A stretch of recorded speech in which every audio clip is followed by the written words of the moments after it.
Assemblymember Kalra, you can begin.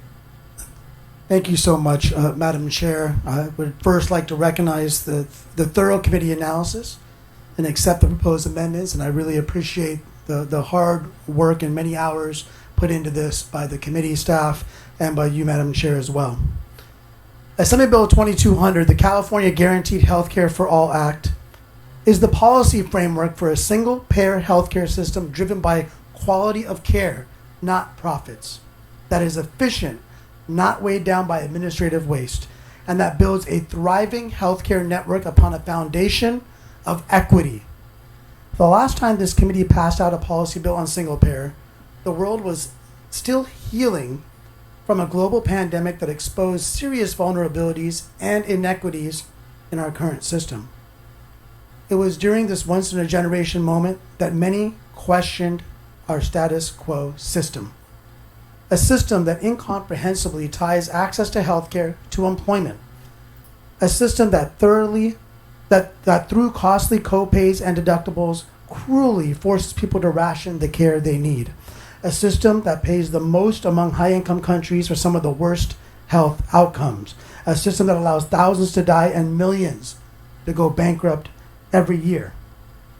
So where are we now? According to a recent 2023 health survey, nearly 2/3 of Californians are worried about unexpected medical bills and affording out-of-pocket costs. The average cost of family premiums for job-based coverage climbed 7% to nearly $24,000 per year in 2024. Last year, 46% of U.S. adult workers with job-based coverage reported having difficulty affording their health care. That's millions of workers and their families. And over half of workers have a large deductible. What does that mean for practical purposes? That means that they're choosing whether they can afford to actually access the health care they supposedly have or not. Healthcare affordability is a top issue for Californians, and many are unable to afford the high cost of care or fear losing their coverage in an economic downturn. Even with the expansion in Medi-Cal, 2.6 million in California will remain uninsured. As many on this committee know too well, we have some of the worst health disparities, and vulnerable populations face greater risks and less access to safety net programs. Black Californians have the highest rates of infant mortality. People of color in California are 20% more likely to have asthma and 10% more likely to be diabetic. The hospital death rate among racial and ethnic categories is practically 10% higher across the board compared to white Californians. Millions of Californians live in areas with acute shortages of healthcare professionals. More than 1 in 5 Californians live in a primary care shortage area, and more than 1 in 4 live in a mental health care shortage area. We hear about hospital closures on the regular, every day, in rural communities and in urban communities. It's for these reasons and a refusal to accept our status quo that I bring AB 2200 for your consideration. AB 2200 would enact a comprehensive framework of governance, benefits, program standards, and healthcare cost controls for a single-payer healthcare coverage system in California. This system would be called CalCare, and it will be available to all California residents. CalCare is designed to cover all medically necessary and appropriate care as determined by a patient's treating healthcare provider or integrated team and consistent with the patient's best interests. Californians will have access to comprehensive healthcare coverage, including and not limited to all primary and preventative care, hospital and outpatient services, prescription drugs, dental, vision, audiology, reproductive health services, maternity and newborn care, gender-affirming care, long-term services and supports, mental health and substance abuse treatment, laboratory and diagnostic services, and ambulatory services. At its core, CalCare is a simplified public payment system for quality care to our healthcare providers that will set fair rates based on Medicare but can be adjusted to attract a certain optimal result or ensure adequate reimbursement for services rendered. Instead of hospitals barely getting by or charging consumers unattainable prices, CalCare would negotiate global budget for institutional providers like hospitals, facilities, and clinics so we can actually fund what should be a public good. Healthcare providers will have the ability to appeal the CalCare board for an alternative rate or make adjustment on their budgets in a transparent manner. Finally, the global operating budgets for hospitals, clinics, and other institutional providers include funding for graduate medical education. We've made amendments to the last version of CalCare. Specifically, we added a public retirement benefits advisory panel, Office of Health Equity, more detail on special project budget towards rural and medically underserved areas, fee-for-time payment models, and emphasis on care coordination and prevention. We're also taking special attention at addressing our healthcare workforce shortage and retention in a number of ways. For example, a main tenet of CalCare's methodology is maintaining an optimal workforce to deliver quality and equitable healthcare. AB 2200 has provisions to increase payment rates in areas that have provider shortages. The CalCare board will be able to increase payment rates to improve the availability and accessibility of healthcare, and CalCare includes a special projects budget to be used to increase payment rates to improve the availability and accessibility of healthcare services in rural and medically underserved areas. Up to 1% of the entire budget will be dedicated to programs providing healthcare workforce education, recruitment, and retention, and there will be a CalCare Health Workforce Group that will continue to identify efforts to improve workforce and address issues of attrition. Special projects in CalCare will fund the construction, renovation, or staffing of healthcare facilities in rural or other underserved communities. It will also prioritize those projects that address the health inequities that pervade today. Full equity in our health system will only be achieved through a single-payer system of guaranteed healthcare for all. The Office of Health Equity, now in CalCare, will support the board through data collection, analysis, and recommendations on issues that include barriers to care and access, equitable distribution of healthcare services, discrimination in healthcare settings, and more.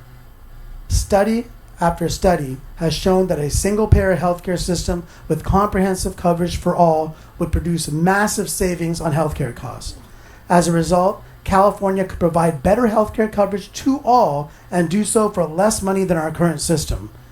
By simplifying our healthcare system, CalCare would save billions in administrative costs. By directly negotiating prescription drug prices and provider payments on a statewide basis, CalCare would be able to lower prices for drugs and healthcare services, resulting in substantial savings overall, also in the billions. The Governor's Healthy California for All Commission found that under a single-payer model with no copays or other cost sharing and with benefits that include long-term supports and services for all, California would save between $32 and $213 billion over 10 years compared to our current system.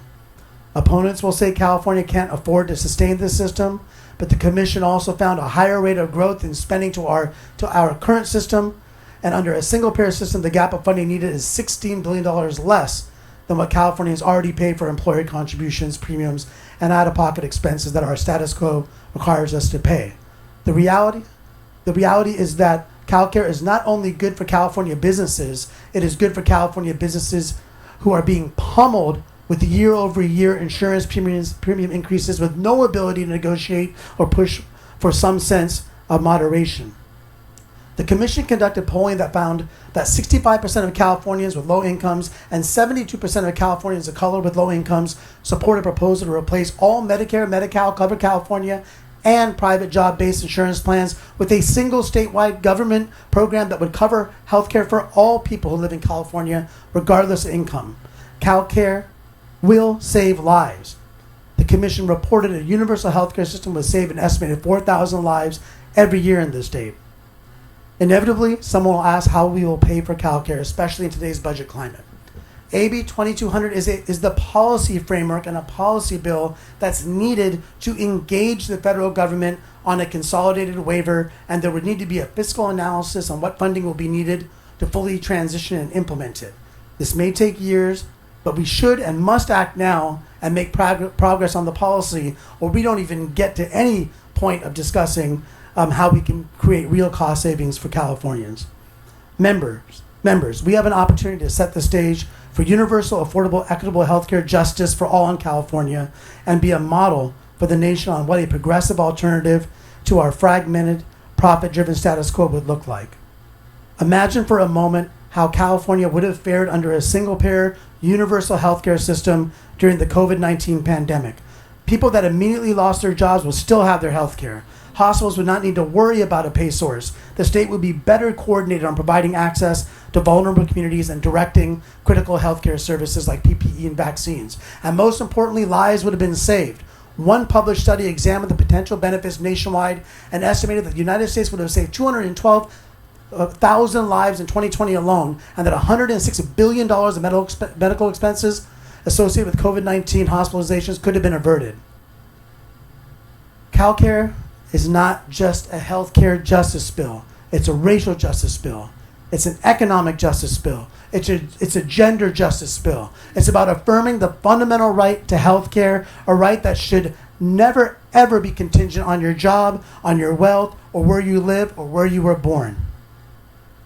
With me to provide supporting testimony is Michelle Gutierrez-Vo, an RN and president of California Nurses Association, Carmen Comste, policy specialist with the California Nurses Association, and Ismael Almendarez, president of the Oakland Educators Association and representative on behalf of the California Teachers Association.